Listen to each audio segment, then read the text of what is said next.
So our scriptures, we have the Vedas. The Vedas is the source of all knowledge. It has everything in there: architecture, math, medicine, astronomy, astrology. And as part of the Vedas, the path that helps us to evolve spiritually is the Upanishads, which is probably PhD level. It's very, very subtle. It's extremely profound, is abstract and indicative. And because the Upanishads is so subtle, not everyone can understand it. When Krishna came on earth, he summarized the Upanishads as the Bhagavad Gita to make it a little bit more accessible. More people can relate, understand, and then practice. You know, when we did Shakespeare in high school, they have these books that explain Shakespeare's book. And so most of the students would read that. What are those books? Spark Notes. Yeah. And so even when I studied Shakespeare, and I think I did it for 3 years in a row, you can't understand actual Shakespeare. So we studied the notes. So Gita is like that. Can't understand Upanishads, no problem. You can read the Bhagavad Gita. Not that the Gita is easy, but definitely easier. Although there is a lot of people that even this was not accessible, and it requires a certain amount of exposure and abstract thinking to be able to understand that. And so it was Ved Vyasa who looked into the future. Ved Vyasa is probably, you know, when we speak, the scriptures, the seat that we sit on is called the Vyaspit. So anybody speaking on scriptures is sitting on the seat of Ved Vyasa. That's the importance that Ved Vyasa is given. It's the seat only is his, and we just filling in. So Vyasa is a Chiranjeevi. Chiranjeevi means he's eternal. He lives even till date. And he has all the siddhis. Siddhis are powers. And one of the powers was the ability to see into the future. So he looked into the future, probably to common the present day, and realized people don't remember anything. They definitely don't remember phone numbers. They don't remember dates and times of meetings. They don't remember links to press. They don't remember. Memory span was going to be incredibly small.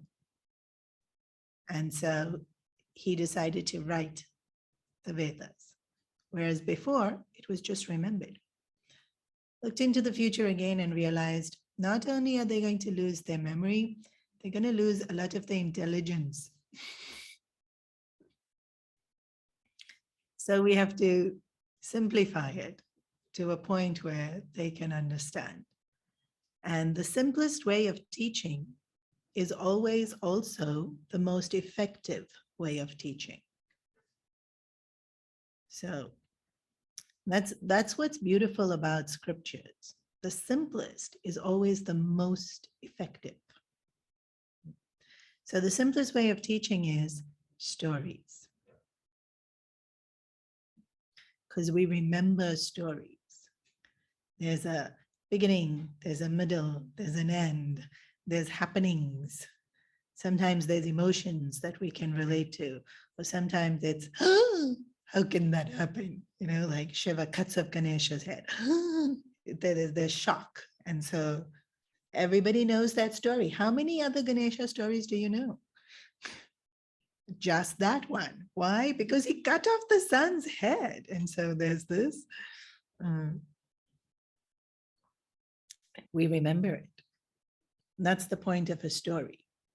It's going to have these elements that make it easy for us to be able to remember. And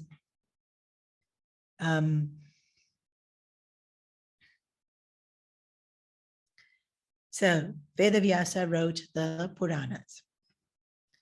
There's 18 Puranas in total, 6 dedicated to Vishnu, 6 dedicated to,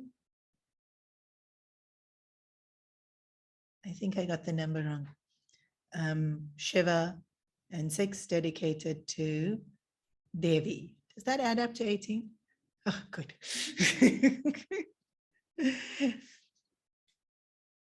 And there's a lot of overlap of the stories in the Bhagavatam, but each one dedicated to a particular form of the Lord, to glorify that form of the Lord, to cater to those people who revere that form of the Lord. And so 18 Puranas is a lot. Huh? Like if you actually see the Puranas, they're this big. And that's each paper, and they're huge. The Puranas are huge. He's written 18 of them, Ved Vyasa. And then he thought about it and he thought, I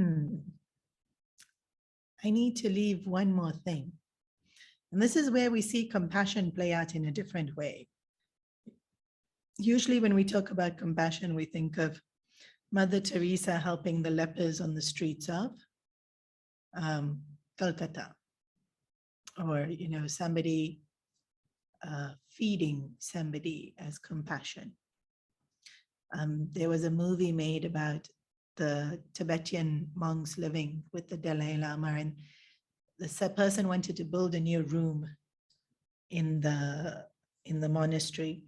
And so when you build, you have to toil the soil and you have to put the concrete. And so there was this horrendous outcry of all the Tibetan Buddhists that you can't do this. You can't dig the earth. And he was like, well, you can't build a building if you don't dig the earth. And he said, but if you dig the earth, you're killing so many germs. And I remember this so clearly in the movie. They said the germ could be your mother from your previous life. And the German dude wanting to build the building is like, what? The worm, I can't kill this worm because it was my mother in my previous life. And so we think of this as compassion, right? That you don't even kill the germ, you nurse over people. But compassion can, when we see it in Ved Vyasa, it was, I know what's coming, how can I prepare so that when it comes, I already have what they need ready for them to be able to use it. It's like a different level of compassion. Yeah. I remember while we were living in Melbourne, over the course of the first few years when we had migrated, and they changed all the street signs, like every single street sign they changed, you know, and so they were going suburb by suburb. And so when the new street sign came, it was exactly the same color, exactly the same font. I said, like, what was the point of this? It was double the size. And they were catering to an aging population, making it easier for people to see the street signs from a distance. Compassion.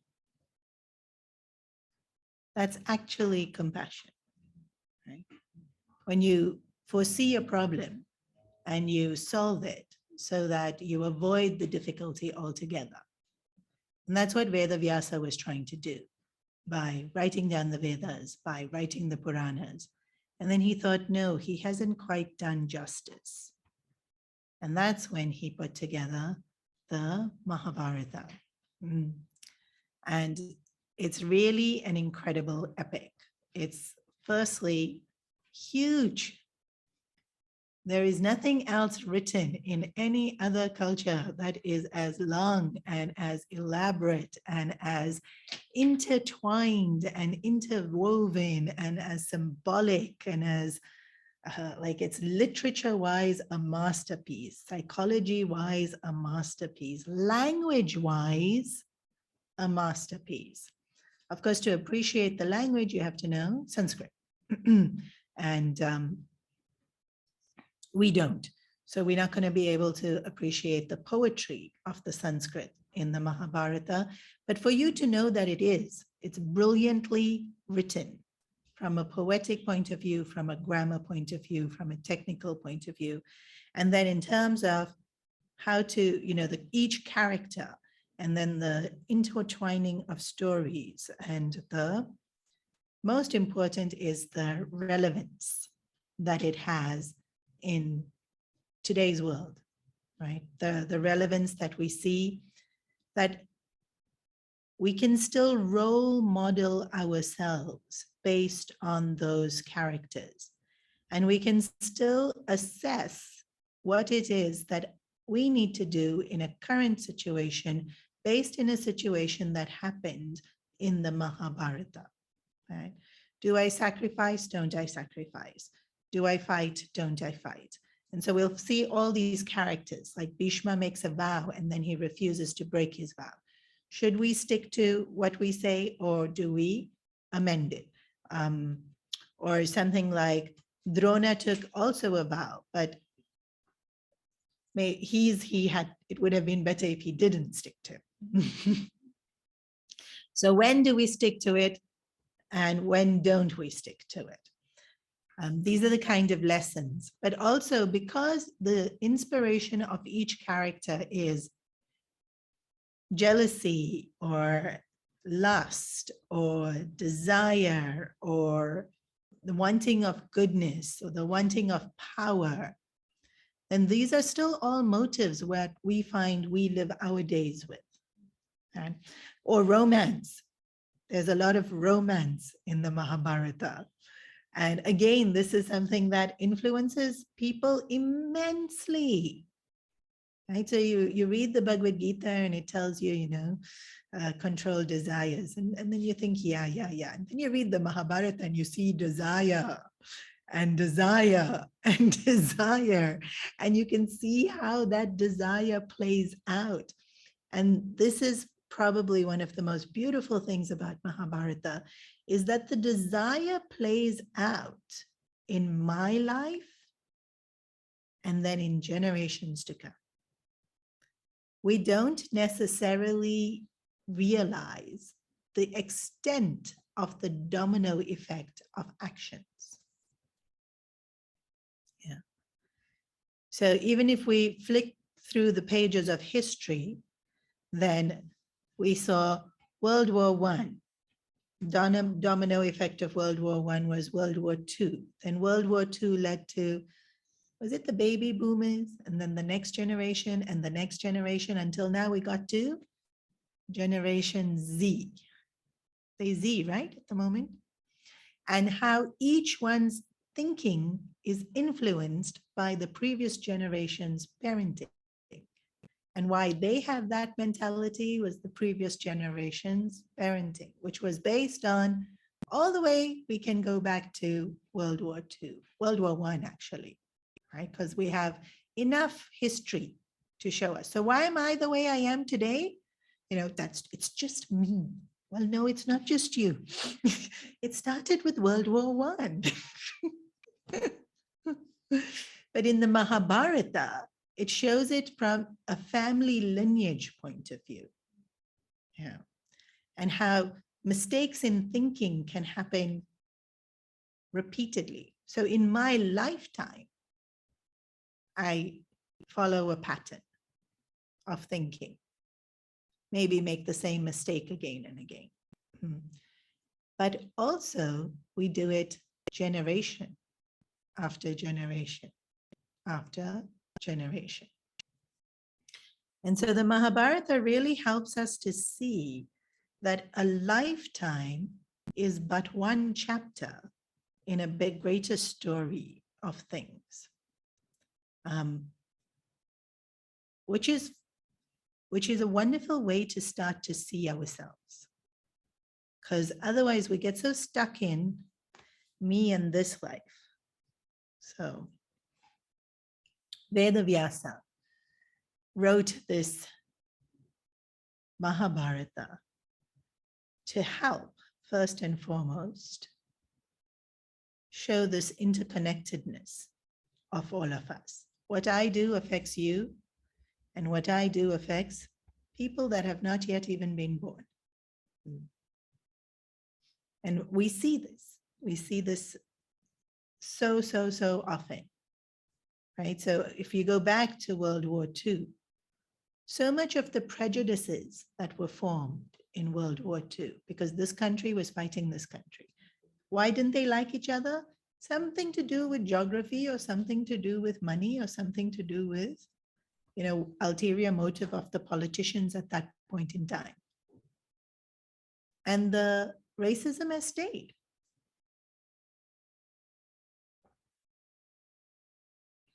So generations later,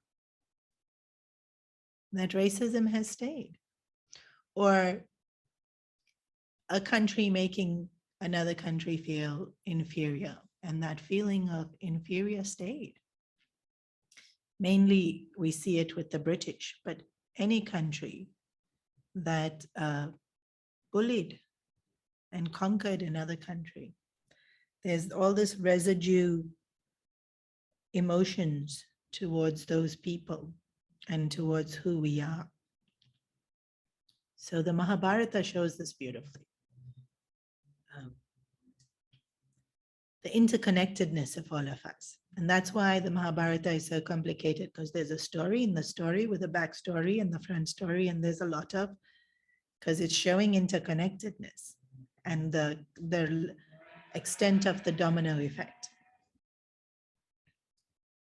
But Mahabharata was written primarily because when Ved Vyasa wrote the Puranas, it was really devotion.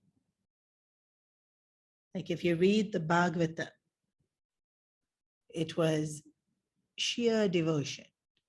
The Lord is so amazing. I'm going to sing his glories. The devotee loves him with so much surrender and faith, and the Lord always appears to answer our prayers. And that's really the mood of the Puranas. Even if you read the story of Ganesha's head being cut off, it's about how amazingly compassionate and powerful Shiva is because he finds another head. About how wonderful an event it was because now Ganesha is prayed to before any other god. And what would have been special about him if his head didn't get cut off? Well, he would have just been another god. But now he's the one that's prayed to before anyone else, and he's got this elephant head, and he's got this character, and he's got this. And so the Lord does everything for a bigger picture. And at the end of the day, even if we don't see it straight away, it is actually the blessing to us and the better option in how things go out. So the Puranas have this incredible bhakti. But when we see the scriptures' aim is, well, the scriptures do many things, but the two things that we are taught in Vedanta is we need the scriptures because. So if I want to learn about biology, then, or botany, because let's not cut up anything else, then I take the flower and I measure it and I crush it and I smell it and I take it apart to find where the stem is, whether this thing is, whether that thing is, and then I make a nice diagram, and now I have understood what this flower is. You take it apart, right? I went to study chemistry, and so the other day somebody was saying if you use silk sheets for pillows, your hair gets less frizzy. Now, who discovered this? Obviously somebody doing some physics or some chemistry or some, and then, you take silk and you sleep on that. You see, does my hair get frizzy? Put cotton, sleep on that. Does my hair get frizzy? Put what else? Wool, sleep on that. Does my hair get frizzy? You can check it. You can look at it and you can check it. Frizziness of hair can be measured, it can be seen, it's tangible. I know what I'm looking at. But there's two things, even language, to a large extent, we can learn by just listening. Yeah. And interacting with people. We pick up a lot of language. So much of the language we learn is because we watching a particular TV show or in that language, right? But things that we cannot learn by looking at is Dharma, philosophy of what is right and what is wrong. By looking, we can't learn it. In fact, the cause and effect consequence might not even be evident because we don't know what's going on in people's head, or we can't see the consequence straight away. Because somebody might have some injustice done, like maybe somebody insults me and I'll be the good guy here. And I take it so graciously. So onlooker seeing me take the insult graciously can't work out that if you insult, it hurts. Yeah. So it's not something that you can see. And so scriptures are needed to teach us that which we can't see. And the first is Dharma, and the second is Brahman, the truth, the infinite. So Mahabharata focuses on Dharma. When Ved Vyasa wrote the Puranas, it was bhakti, and scriptures are meant to bring bhakti into our hearts. But more than just bring bhakti into our heart and have that faith, it's for us to be intelligent in knowing how to live our days and make decisions and conduct ourselves in relationships. And that's Dharma. And that wasn't there in the Puranas. And so Ved Vyasa wrote the Mahabharata. And the essence of the Mahabharata is Dharma. And so it has different names. And one of the names of the Mahabharata is Jaya, meaning victory. And there's a term in the Bhagavad Gita where Krishna himself says, wherever there is Dharma, there is victory. It's the last verse of the Gita, actually. And so when will there be victory? When there's Dharma, and therefore the Mahabharata is called victory, to help us to see that it's a thesis on Dharma, because there can only be victory when there is Dharma. So this is how the Mahabharata is always taught. We always invoke Ved Vyasa first, because it's his genius that is the Mahabharata. And without his genius, you can't understand all the intricacies of the Mahabharata. So that firstly, that's how it came to be. The purpose for which he wrote it was for us to be able to understand Dharma in the form of stories so that we can relate to it, because stories are the most effective way of teaching. So just a tad bit more about Ved Vyasa, because I actually don't get to talk about him that often.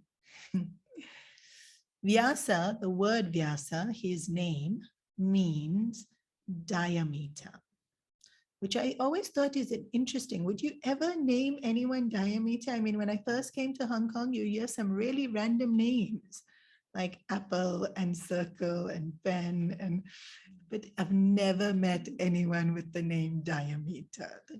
Next kid that's born, we're gonna name them Vyasa, which means diameter. So why would he be named diameter? It's the furthest distance in a circle. So as the word sounds in English, it's referring to the vastness. It's expanse. It's really Vyasa is the intelligence and the brilliance of Vyasa is so huge and we can't even comprehend. Then Vyasa became a pen name. And so there isn't just one Ved Vyasa. There became many, many Vyasas. And as I mentioned just earlier, the seat on which we sit is called Vyaspit.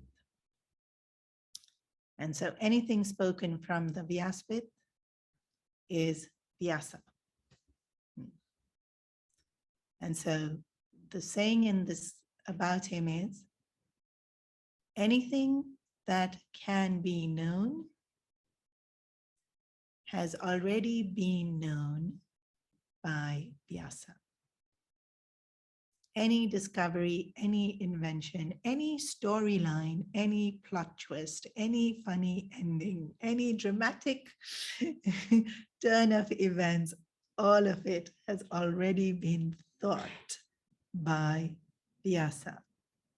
And so Vyasa, the person, the sage, the saint, but Vyasa also became intelligence that encapsulates all possibilities and every form of genius.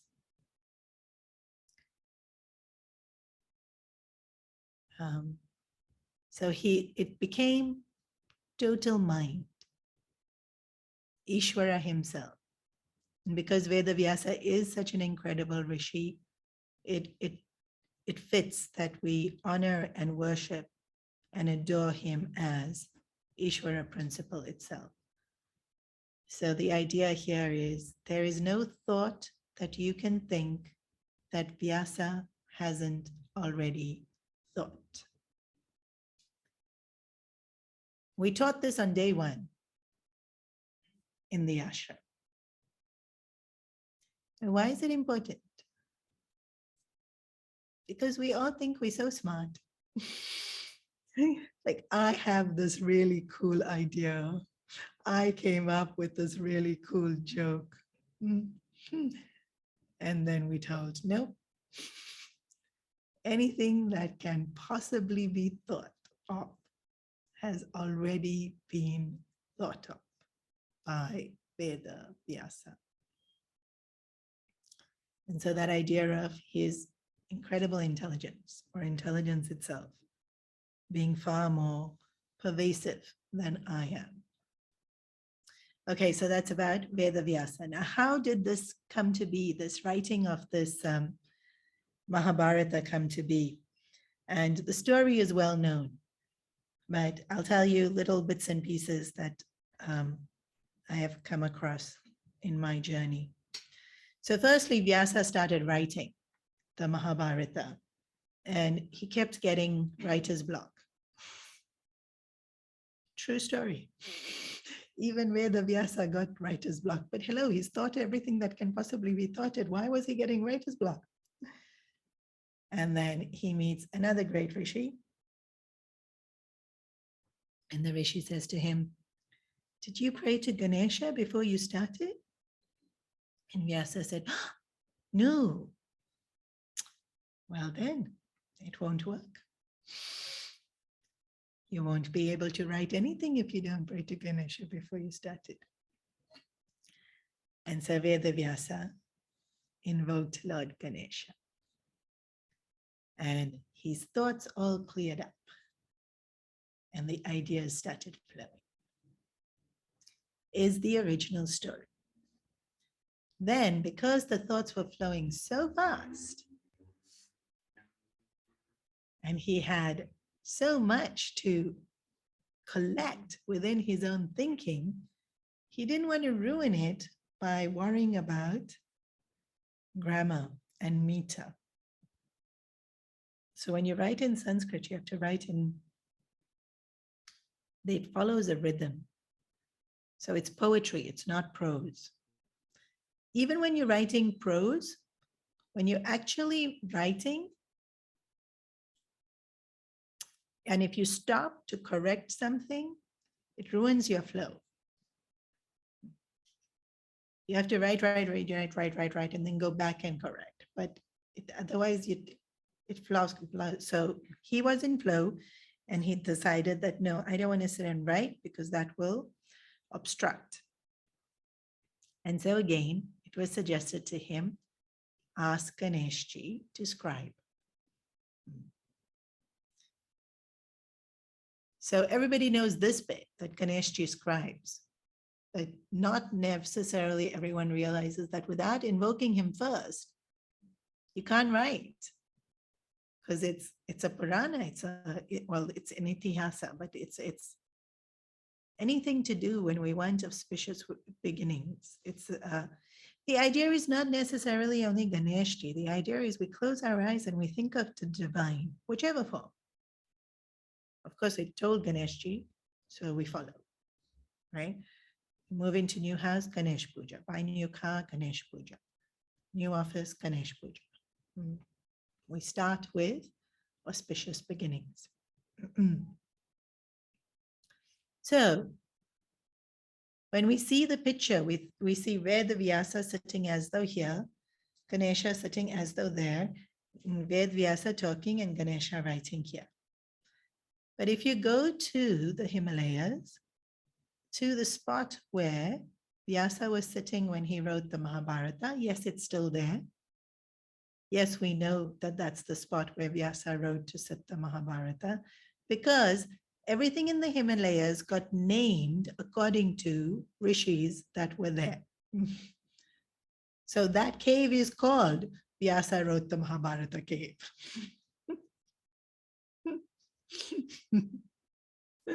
Every valley, every mountain, every corner in the Himalayas is named as per rishis and events of the Puranas that happened there. And then they'll show you the cave where Ganesha is sitting. They weren't sitting in the same cave. It's a good 20-minute walk from one cave to the other. You're thinking, he went there during the day, they did their work, he came back at night. Nope. That's not how the Mahabharata was written. Ved Vyasa Chiranjeevi, total mind. Lord Ganesha, Lord of intelligence, Siddhi, power, Buddhi, intelligence. They spoke telepathically.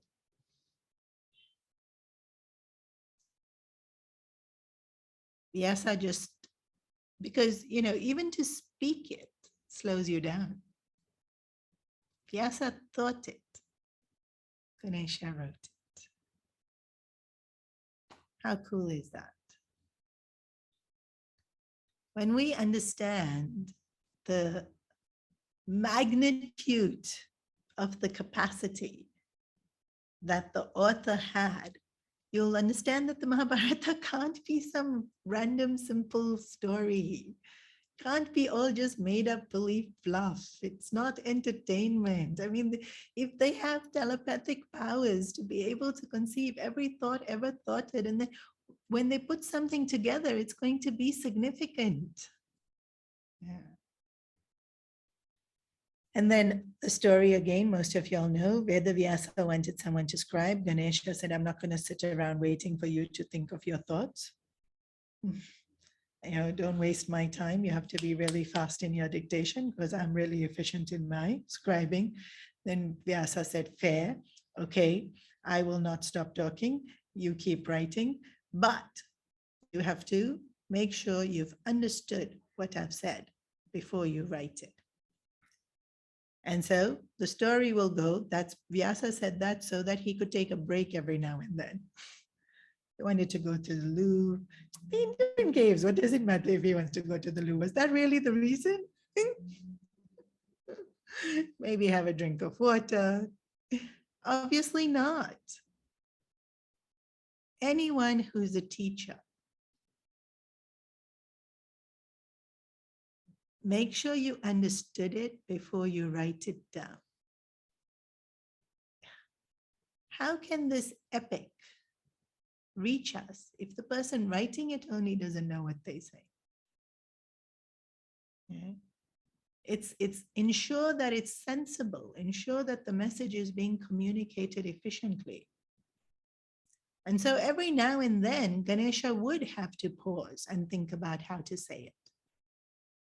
In story-wise, they'll say he had to think about the point.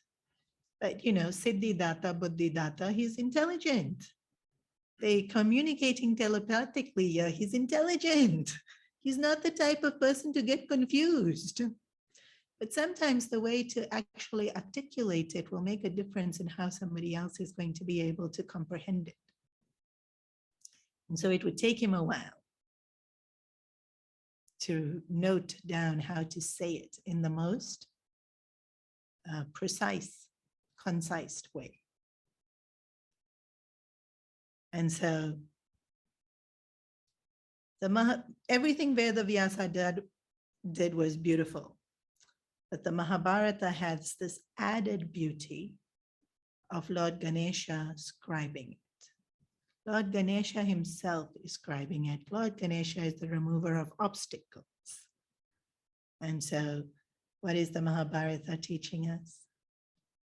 How to remove our obstacles. We also saw Mahabharata is teaching us Dharma. Ta-na-na-na. Dharma is how we remove obstacles. Actually, if we follow Dharma, there won't be obstacle. Obstacles come because we don't follow Dharma. Then we have to remind ourselves what Dharma is, then we follow it, and then we can remove the obstacle. We only create the problem so that we can feel good about ourselves in solving it. But Lord Ganesha, being the scribe, is showing us that the story of the Mahabharata is enriched with the ability to help us remove our obstacles. And remember, the idea is, what should I do and how should I do it? That's Dharma. Dharma is in terms of how we live our lives. What's the correct thing to do? Also to understand, because he couldn't write it down without understanding, why is this the correct thing to do? So we see a little bit about Ved Vyasa, we see a little bit about how the Mahabharata was written. And then in terms of introducing the Mahabharata and the vastness of it, we have to mention the hero of the story of the Mahabharata. Actually tricky to say who's the hero of the story, because there's so many heroes in the story. Remember, there's generations. Actually, it's also not so hard to know who the hero of the story is, because Krishna is in the Mahabharata. And if Krishna is in the Mahabharata, there can be no other hero. It cannot. Even if Krishna only came for 2 minutes in the 20-hour drama, he's still the hero. But actually in the Mahabharata, you really do see Krishna playing, literally playing. And so a lot of the Mahabharata is this question between free will and faith. Destiny, sorry. Faith. It's my destiny, it's my faith. So at the very onset, let me already tell you, Mahabharata says destined. Do you think it's destined? You may not. Is it actually destined? How will we ever know? Mahabharata takes the standpoint of what is meant to be, no one can change.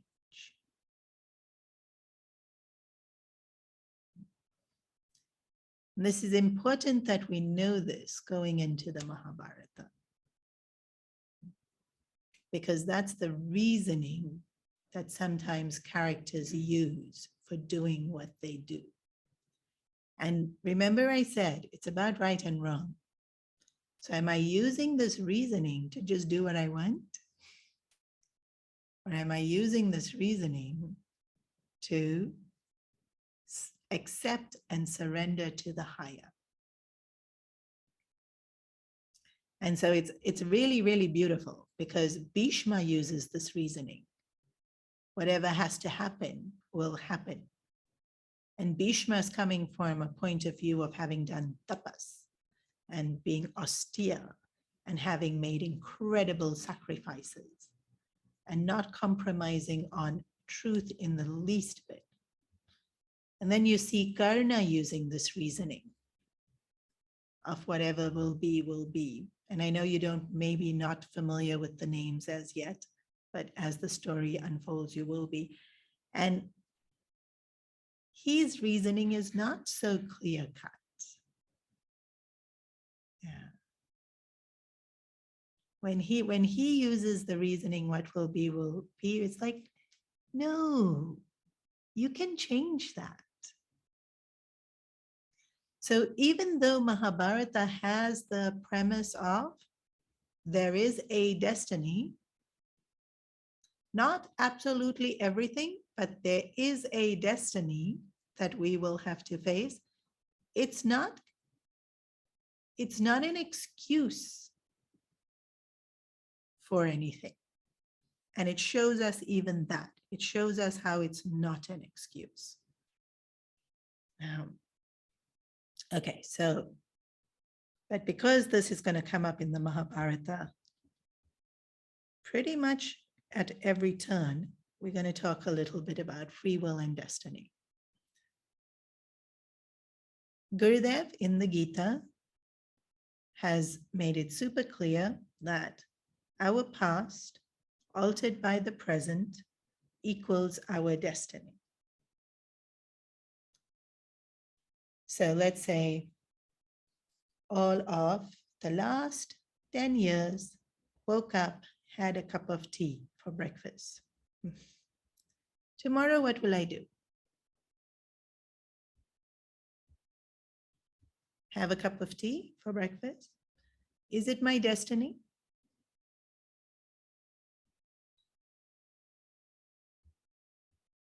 No? Yes. Why is it my destiny?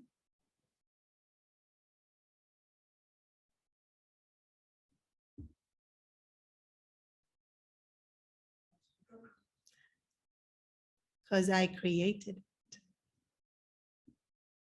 So habit is a destiny. You've created it. Can I wake up tomorrow and not have tea? Yes. Will there be a consequence? Yes. So, is it my destiny? Yes. I'm going to go back to the definition of destiny. Past, altered by present, equals destiny. So let's change it to, for the past 10 years, I woke up and had a cup of tea. This morning when I woke up, I didn't. Yeah. Was it my destiny? Yes. Did I do it? No. What happens tomorrow?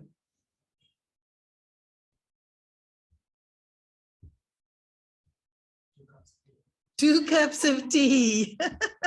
That can happen tomorrow. Yes. It's like I had such a bad headache yesterday. I'm having 2 today. I didn't get to have it yesterday. I'm having 2 today. Absolutely right. One possibility for tomorrow is 2 cups of tea. What's another possibility for tomorrow? No tea. No tea. Third possibility? Well, yes, coffee. Fourth possibility? I go back just to the 1 cup of tea. What's going to decide?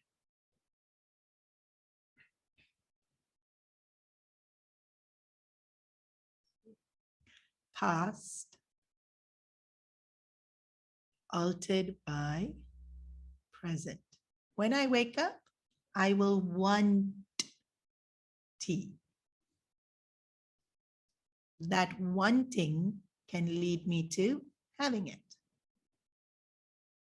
If I wake up and I really want to break the habit, the wanting of breaking the habit will make me not have it. So last 10 years I had it, today I didn't. What's my destiny for tomorrow? Having it. Habit is strong. 10 years versus 1 day. My destiny is still to have it. So my present moment resolve has to be strong enough to fight with 10 years of habit in order to bring about a change. Now, tea is super easy to deal with and understand. For the past 20 years, I have sulked whenever I didn't get my way. Sulked and sulked and sulked. What will I do tomorrow when I don't get my way? Is that my destiny?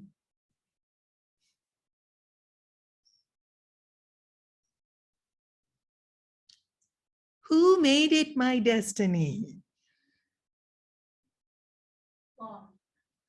Hare Krishna. Me. Me. I made it my destiny by sulking for the last 20 years. This is important for me to remember and you to remember. When the Mahabharata says it's destiny, it's each one's behavior that they have done through their constant thinking.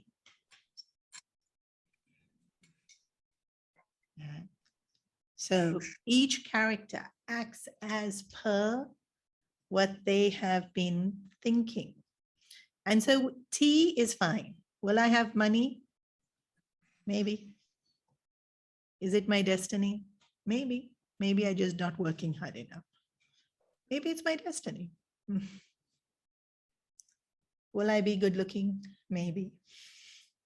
Is it my destiny? Maybe. But this isn't what determines if we're happy.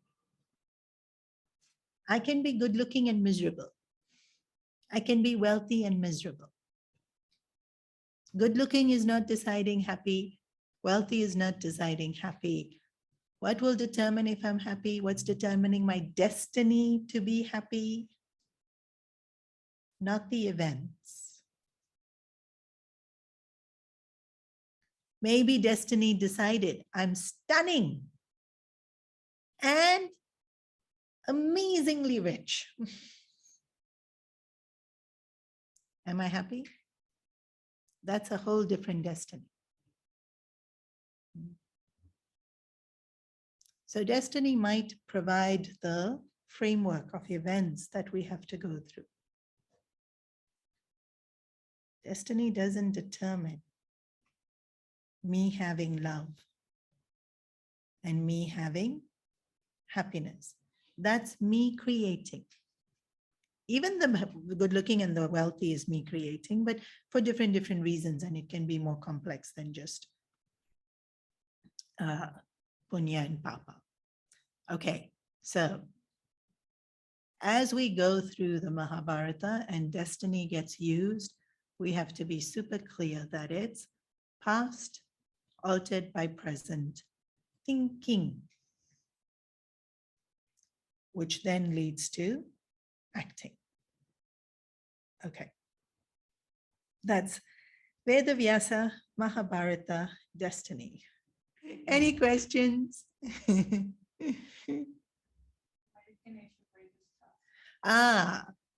Yes. So when Ganesha was writing, so this is another beautiful thing about our scriptures. Our scriptures recognize that time is a cycle. Not everyone recognizes that time is a cycle.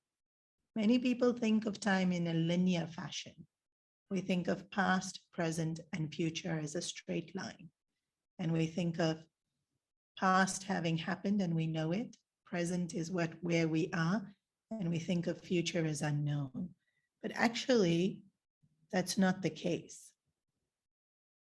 The future is not so unknown, like with my cup of tea example. History definitely repeats itself, but time is cyclical. It actually loops around. And so things happen in patterns and in the exact same way several times over, like day and night, or maybe a better example is spring, summer, autumn, winter, spring, summer, autumn, winter. So we've had so many springs, and every single spring, the flowers bloom, and there's more color, and there's more bugs, and there's more, the weather gets warmer, and every summer, you know, the heat, and then in Hong Kong, every summer, there's typhoon. And every autumn, the trees shed. Every winter, it's freezing cold. And the fruits change, and the vegetables change, and all the rest of it. So time as a cycle repeats. And so Ganesha breaking his task has happened many times. And he has broken his task for different reasons each time. One of the times was while writing, his pen broke. And because the rule was you have to keep writing, he only made the rule that don't stop and you have to keep going. He broke his task and used it as a pen. Although this task seems to be a touchable. Because like I said, he breaks his task often. He breaks his task to kill an asura. He breaks his task to throw it at the moon when the moon was teasing him. And he breaks his task to fight with Gajamukha, who becomes his mouse. So there's a few versions of the story. The cutest version of why he breaks his task is definitely when he got angry with the moon. But in terms of Mahabharata, he broke his task because he was scribing the Mahabharata. And he used it as a pen. But symbolically, Ganesha's task represents Dvaita. So the elephant's tusks are like his pride.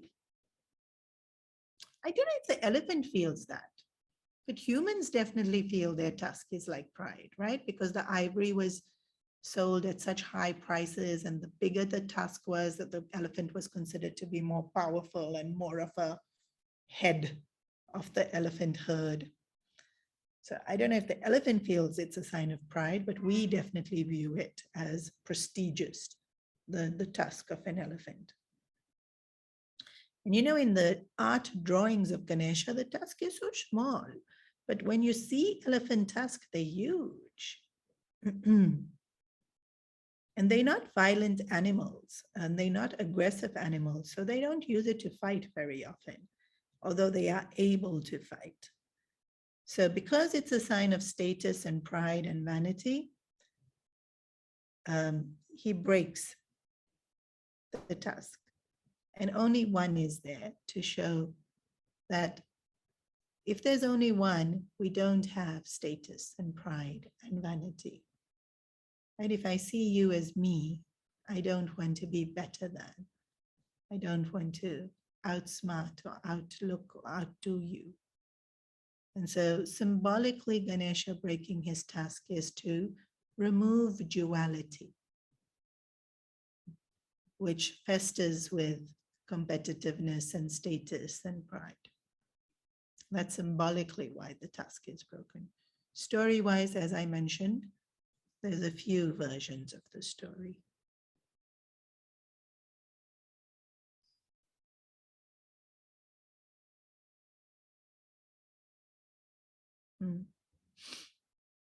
Any other questions? No, we didn't really get into anything major today, right? For you to ask questions. Okay, we'll call it a day and we'll start with the story next week.